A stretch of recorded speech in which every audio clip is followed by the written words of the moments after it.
I'm Alan Weiss, and this is The Writing on the Wall.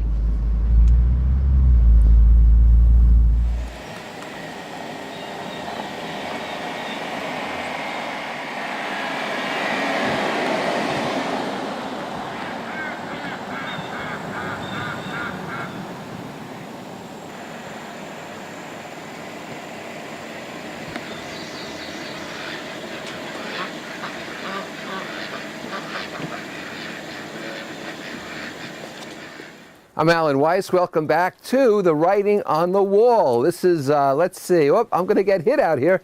This is March the 14th. March comes in like a lion and goes out like a lion. Here we are. We're expecting 2 more storms in Rhode Island. So we thought we'd do at least one of these outdoors here. It's a balmy day, actually. Today's episode is the miscreant mistake. The miscreant mistake. Peter Drucker said that laws that are enacted to foil one miscreant are never good laws because they punish 100 innocents. And what he meant was we tend to generalize from a specific. That is, somebody does something wrong, and instead of just acknowledging it was wrong and punishing that person, instead we pass laws because the legislature is full of lawyers, which no one ever anticipated. So we pass laws. There was a huge fire here, a horrible fire years ago called the Station Nightclub Fire. Hundreds of people died. And hundreds of people died because the owners cheated. They didn't have the right safety measures.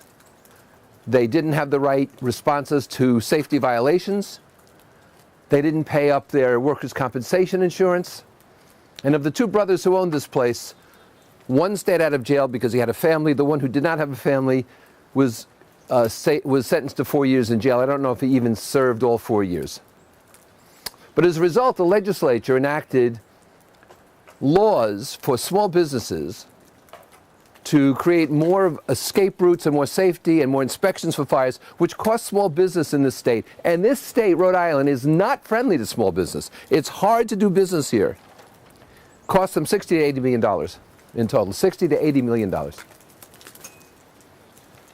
I'm either being punished or rewarded. Those are laws in response to one miscreant. CVS here has taken tobacco off its shelves. The CVS drugstore chain, no more tobacco. We're going to be healthy. Yet they sell crappy candy. They sell sugar-laden candy and sugar-laden drinks all through the store, but no tobacco. I don't get that. Is their approach sensible for health? And why not apply it to all things involving health?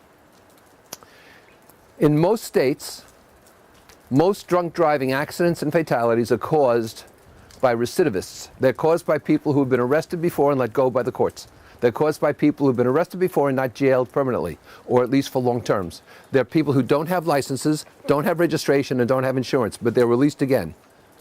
But what do? We put up roadblocks, we put up checkpoints, we tend to pull people over, we give people tickets for blowing into a mechanism that shows their blood level is too high, their alcohol blood level is too high, yet these aren't the people who are creating these accidents.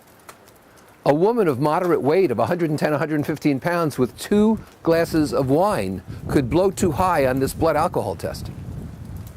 But because of these recidivist criminals, we try to put laws in place that will take care of everyone. And you just can't do that.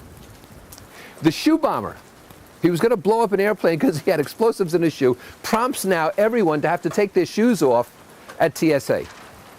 Somebody tried to create some liquid that would create an explosion.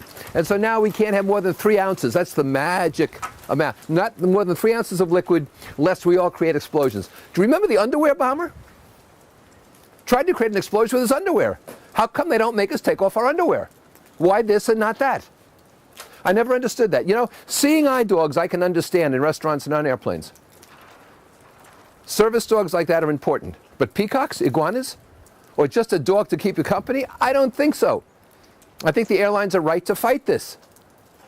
If you need an iguana next to you in order to fly, don't fly. I'm sure the lizard is miserable too. It makes no sense. One dog bites someone, and a town wants to enact a law prohibiting all large dogs, or all of one breed, all pit bulls. It isn't the dog that bites, it's the owner that's not raising the dog correctly, or that doesn't take proper precautions. One thing happens, we want to treat everybody that way, no matter how much it costs and how much of an inconvenience it is. We can't generalize from specifics. There are shades, there are degrees, there are variations. Billy Joel has this great song, Shades of Grey. You know, he used to think he knew who the enemy was. He says that he's not so sure anymore.